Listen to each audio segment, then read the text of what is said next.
Ah, não precisamos. Não precisamos estar na igreja. As igrejas estão corrompidas. É o que nós mais ouvimos falar de pessoas que dizem que estão em Cristo Jesus, mas não se reúnem em igreja porque as igrejas estão corrompidas. A igreja é eu, a igreja é você. E cada um tem que dar conta de si diante de Deus. Mas o que a palavra de Deus está falando em Hebreus 10, 25?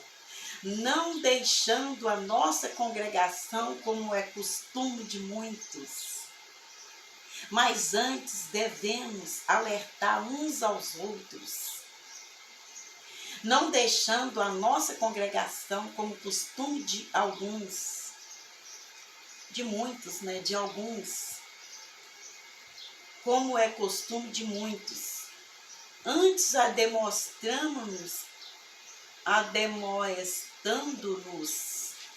uns aos outros, e tanto mais quanto vedes que se vai aproximando aquele grande dia. Então nós temos que aconselhar uns aos outros a congregar, a estar nas igrejas, para tirar ali um momento sério com Deus. E às vezes alguém fala, não, as igrejas estão corrompidas, não vou para a igreja, não preciso estar na igreja, não preciso estar em comunhão com Cristo. Quer dizer, não precisa estar participando da Santa Ceia, né? Porque se não está participando da Santa Ceia, se não tem comunhão uns com os outros, como que tem comunhão com Deus? Como que uma pessoa dessa diz que tem comunhão com Deus? E a maioria dessas pessoas nem tem uma vida de inteira consagração, de oração, de jejum, de vigilância. Elas vivem mais pensando nesse mundo aqui, envolvida com esse mundo aqui. E ainda fala que não vai congregar porque as igrejas estão corrompidas. Cada um de nós somos uma igreja. Então você tem que vigiar e fazer a sua parte. Eu tenho que vigiar e fazer a minha parte. Mas a palavra de Deus fala, não deixando a nossa congregação como é costume de muitos. Não devemos deixar de congregar. Sinfonias 2, congregue-te sim, ó nação que não tens desejo. Você não tem desejo, mas é o certo, é congregar. É estarmos reunidos na casa do Senhor. Quantas vezes você tira um momento ali para ler a palavra de Deus, para ler a palavra, ou para fazer uma oração, para fazer uma consagração, e alguém aperta a tua campainha 2, 3 vezes ou mais. A vovó, quer dizer, o neto chama a vovó, o neto chama a avó, o esposo chama a esposa, e acaba tirando daquela comunhão, daquela leitura, daquela oração. Mas lá na casa do Senhor, você está ali só para aquilo. Se alguém chegou e bateu no teu ombro, na hora da pregação, você fala, irmão, vigia, o pastor está pregando, o pregador está pregando. Depois nós conversamos. Alguém bateu no seu ombro na hora da oração ou na igreja, por falta de vigilância, irmão, vigia, estou orando, estou em um momento com Deus. Depois a gente se fala. Então, não deixando a nossa congregação como é costume de alguns, né? E acaba sendo de muitos, né? Glória a Deus. Outra parte muito importante que nós vamos continuar falando sobre isso, sobre a ceia, né? 1 Coríntios 11. Nós muitas vezes não vemos os presbíteros, os pastores, os presbíteros que servem a ceia, né? Estudando, ensinando a igreja de Deus essa palavra. Muitas vezes a ceia é ministrada na igreja sem trazer esse ensinamento. 1 Coríntios 11, 17, que fala sobre a Santa Ceia do Senhor. Como que pode um homem de Deus subir no altar de Deus para ministrar a Santa Ceia do Senhor e não estudar 1 Coríntios 11 e não trazer esse estudo, esse ensinamento para a igreja? Presbítero, pastores, povo de Deus, faça o estudo de Apocalipse. Ai, estou tão acostumado com Apocalipse, desculpa. De 1 Coríntios, faça o estudo de 1 Coríntios 11, 17, 27, 28, 29, né, o capítulo, né? Faça esse estudo, traz esse estudo na Santa Ceia do Senhor. A igreja está carente. Eu estou pedindo socorro, a igreja está pedindo socorro. Traz o estudo da palavra. Glória a Deus. 1 Coríntios 11, vamos ler o 27. Portanto, qualquer que comer este pão ou beber o cálice do Senhor indignamente, será culpado do sangue do Senhor. Então, aquele que beber indignamente será culpado. Vai ter que dar conta do que fez no grande dia do juízo. Então, é isso aí que os presbíteros têm que fazer antes de servir a ceia. Pregar essa palavra. Examinai, verso 28. Examinai-se, pois, o homem a si mesmo, e assim coma deste pão e beba desse cálice. Então, nós temos que participar da ceia.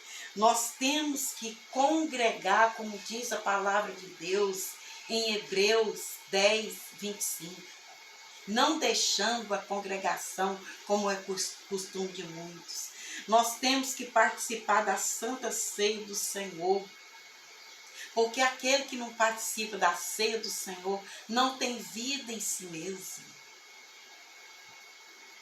Parece que é João 6, 46 ou é 53, mais ou menos isso, né? Aquele que não participa da ceia do Senhor não tem vida em si mesmo. Não tem vida em Cristo Jesus. Não pode ser um homem feliz, uma mulher feliz. É alvo das acusações de Satanás, porque não participa da ceia do Senhor, porque não procura fazer vontade de Deus, não procura participar da mesa de Cristo Jesus. É orgulhoso, é orgulhosa, tem o nariz empinado e diz que não vai congregar porque as igrejas estão corrompidas. E você, como está a tua vida diante de Deus? Será que você também não está corrompido, corrompida?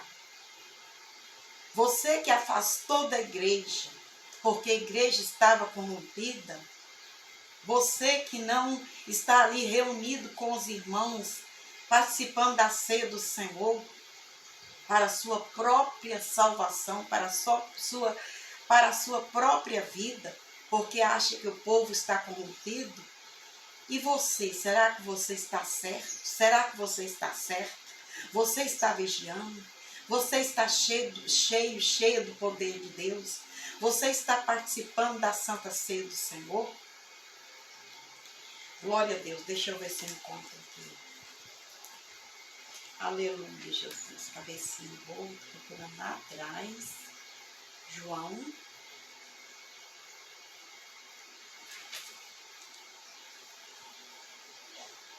Deixa eu marcar aqui.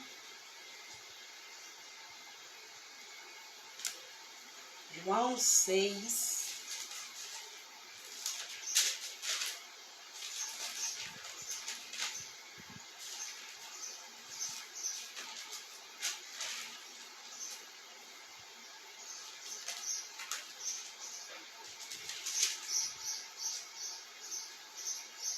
Cabecinha grava, né? Muito.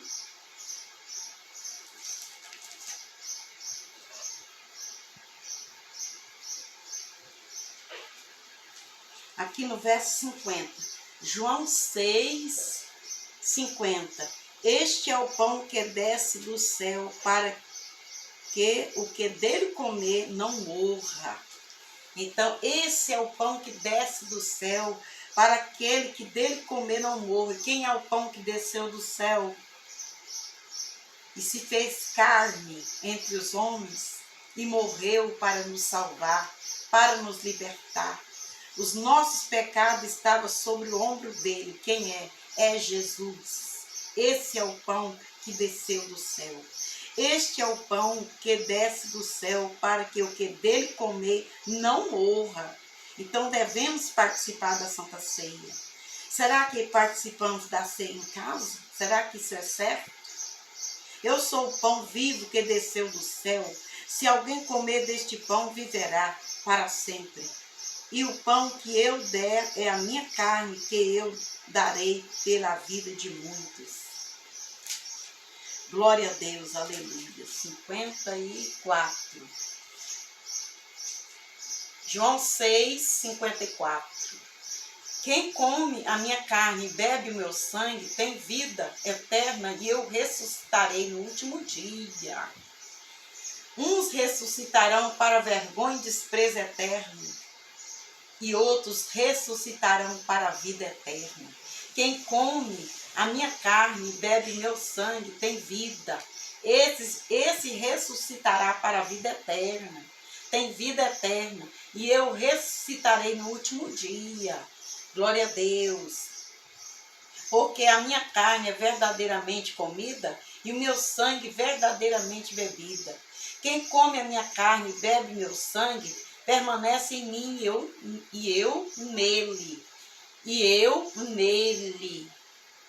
Assim como o Pai que vive me enviou, eu vivo pelo Pai. Assim quem de mim se alimenta também viverá por mim.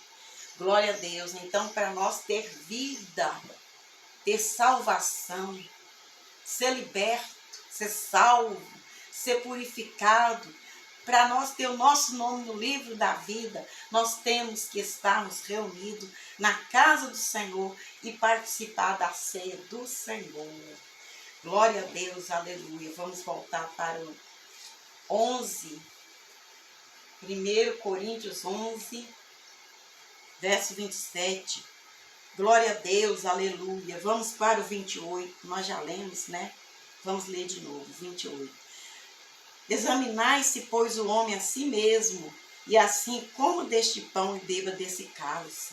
Então, a obrigação do presbítero, daquele homem de Deus que está servindo a ceia, é pregar essa mensagem. Portanto, qualquer que comer este pão e beber deste cálice do Senhor, indignamente será culpado do corpo e do sangue do Senhor. Então, a obrigação do presbítero é trazer esse ensinamento. Não é só ler e falar outras coisas que não tem nada a ver, não. Muitas vezes nós vemos presbíteros, homens de Deus, que lê essa mensagem e depois vai falar outra coisa que não tem nada a ver com a mensagem. Vai falar coisas que não tem nada a ver, que diante de Deus é abobrinha. Diante de Deus, Deus não aprova. Deus quer que você explane o versículo que você leu. E às vezes, lê isso aqui e vai falar sobre o irmão fulano de tal. Vai exaltar o irmão, vai exaltar a irmã. Vai contar uma história que não tem nada a ver. Ah, eu fiz uma viagem, aconteceu isso, e assim, assim, assim, assim. Ah, você viu fulano? Fulano é assim, assim, assim. Não, não, não, não, não. Se você leu aqui, vamos pregar aqui, presbítero. Você que está ministrando a Santa Ceia.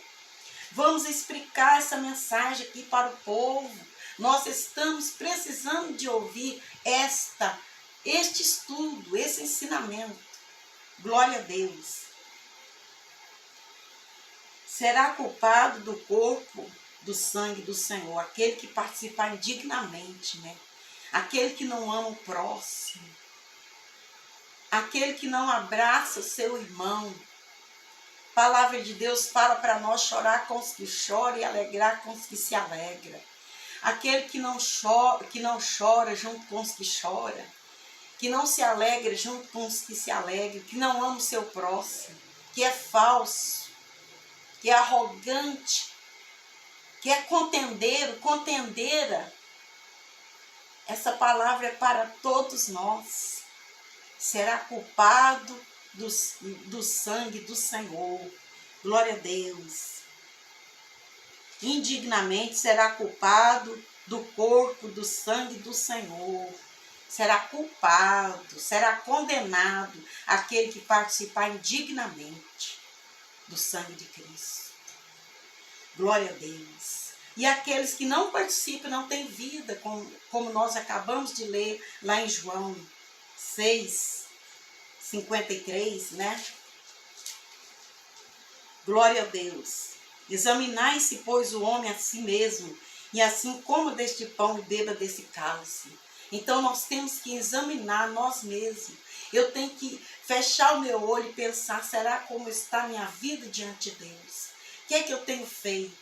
Será que eu tenho agradado a Deus na minha maneira de ser, na minha maneira de viver, na minha maneira de me comportar dentro da minha casa, dentro da minha família, com os meus filhos, com os meus netos, com o meu esposo, com os meus vizinhos? Como tem sido o meu comportamento? Lá na firma de trabalho, será que eu minto para poder conseguir continuar ganhando aquele dinheiro? Será que eu estou mentindo ali? Será que eu estou fazendo coisa que Deus não agrada lá na empresa? Será que eu estou sendo falsa diante de Deus? E a minha vida, a sua vida, será como que está sendo a nossa vida em quatro paredes? Ali quando nós deitamos com o nosso cônjuge, com o nosso esposo. Vocês entenderam, né? O que eu estou falando? O que eu estou falando? Até nesse momento, temos que ter santificação diante de Deus. Tem a maneira certa. Não é de qualquer maneira, não. Que o ato tem que ser feito, não. Que o negócio tem que ser feito, não. Você está lá entre quatro paredes com o teu cônjuge, com o teu esposo, com a tua esposa. Deus está de olho em você. Deus não fechou o olho, não. Os anjos estão ali, ó. Apesar que conforme os anjos não querem nem saber, né? Então tem que haver vigilância em todas as áreas, até nesse momento. E às vezes alguém fala, esse momento não devia nem existir, então. Eu já ouvi alguém falar isso. Esse momento não devia nem existir, então. Mas tem que ter vigilância. Deus te revela o tipo certo, a maneira certa. Glória a Deus. Tem que ter consagração para participar da Santa Ceia. Temos que consagrar o ano todo, vigiar o ano todo, o mês todo, mas nós precisamos consagrar na semana da ceia. E esses presbíteros, esses pastores que não falam para o povo consagrar na semana da ceia, jejuar, vigiar mais, buscar mais, eles estão pecando. Vocês estão pecando. Pastores, presbíteros, vocês estão pecando. Por que que hoje vocês fazem campanha e Deus nem recebe, Deus nem manifesta o grande poder dele para curar, para libertar? Por que que o povo não faz fila para contar a bênção? Por quê? Por causa que falta consagração, falta aliança, falta propósito diante de Deus. Diante de Deus. Tem pastor que às vezes fala assim, o povo já sabe que tem que jejuar, que tem que consagrar, não precisa de falar nada para eles, não. Toma cuidado. Deus não te colocou aí por acaso. Toma cuidado, pastor. Toma cuidado, diácono, presbítero, obreiro, obreira. Deus não nos colocou aí por acaso, nesse altar, neste local, por acaso, não. Foi para você instruir as ovelhas de Deus, o povo de Deus. Foi para você levar a palavra. foi para você aconselhar. E hoje o povo participa da Santa Ceia sem a igreja entrar em consagração. Toda a igreja em peso consagrando para a Santa Ceia do Senhor. Glória a Deus. Examinai-se, pois, o homem a si mesmo. E assim coma deste pão e beba desse cálice. Porque qualquer, verso 29, porque qualquer que come e bebe indignamente, come e bebe para a sua própria condenação, não discernindo o corpo do Senhor. Come para a sua própria condenação, não discernindo o corpo do Senhor, aqueles que não estão preparados. O que é discernir o corpo do Senhor? É entender que nós ali reunidos, nós somos um corpo em Cristo Jesus. O que é discernir o corpo do Senhor? O corpo do Senhor, ali quando eles levantam aquele pão, aquele vinho, aquele suco, aquele pão é transformado no corpo de Cristo. Aquele suco é transformado, ali é a nova aliança. Ali é o próprio Cristo conosco. Glória a Deus. E ali nós participamos da mesa do Senhor. E aqueles que não têm discernimento do que é o corpo do Senhor, do que é estar em Cristo Jesus, do que é ser uma igreja de Deus, esses discernem, esses participam da ceia indignamente. Desculpa aí, falo errado. Esses estão participando da ceia indignamente, por falta muitas vezes também de ensinamento. Porque quantas pessoas que lêem essa palavra, mas não têm discernimento para entender melhor. Eu mesma preciso de discernimento, com certeza. Vocês estão percebendo o quanto eu preciso de discernimento dessa palavra? Então é por isso que os presbíteros, as pessoas que servem a ceia do Senhor, os homens de Deus que servem, que ministram essa ceia, tem que estudar essa palavra juntamente com toda a igreja, pedir a igreja para abrir aqui em 1 Coríntios 11, 17 em diante, e explicar para toda a igreja o que significa a palavra de Deus. Glória a Deus. Aleluia. Então nós somos um corpo em Cristo. Nós temos que ter comunhão uns com os outros. Nós temos que estarmos reunidos ali, participando da ceia do Senhor. Não deixei a vossa congregação como é costume de muitos. A Bíblia está falando de alguns, né? Mas hoje tem tanta gente, né, que deixou a congregação. E ainda quer ser muito certinho, muito certinho. Glória a Deus, aleluia. Então vamos continuar firme, forte na presença de Deus, aconselhando uns aos outros, porque Jesus está às portas, Jesus está voltando. Glória a Deus, aleluia. Deus abençoe, meu querido, minha querida. É Ele quem nos fortalece cada dia, principalmente se nós participarmos da Santa Ceia do Senhor. E não pode ser indignamente, né? Porque aquele que participa indignamente é para a sua própria derrota, é para a sua própria condenação. Logo, logo nós estaremos também, se assim for da vontade de Deus, falando sobre a ceia de Apocalipse, a ceia do capítulo 19 e o verso 17. Só que aquela ceia lá é a ceia da condenação, é para aqueles que não fazem a vontade de Deus. Estuda lá. Apocalipse 19 e o verso 17. Depois nós vamos comentar. Glória a Deus. Ore por mim, pela minha família, para que Deus me dê o discernimento da palavra e para que Deus me dê sabedoria para me falar as palavras certas. Glória a Deus. Muitas vezes eu erro, tenho que voltar lá atrás, pedir desculpa. A língua não fala a palavra certa, a palavra correta, né? Mas Deus sabe o que faz e é Ele quem nos dá a vitória. Deus abençoe, em nome de Jesus.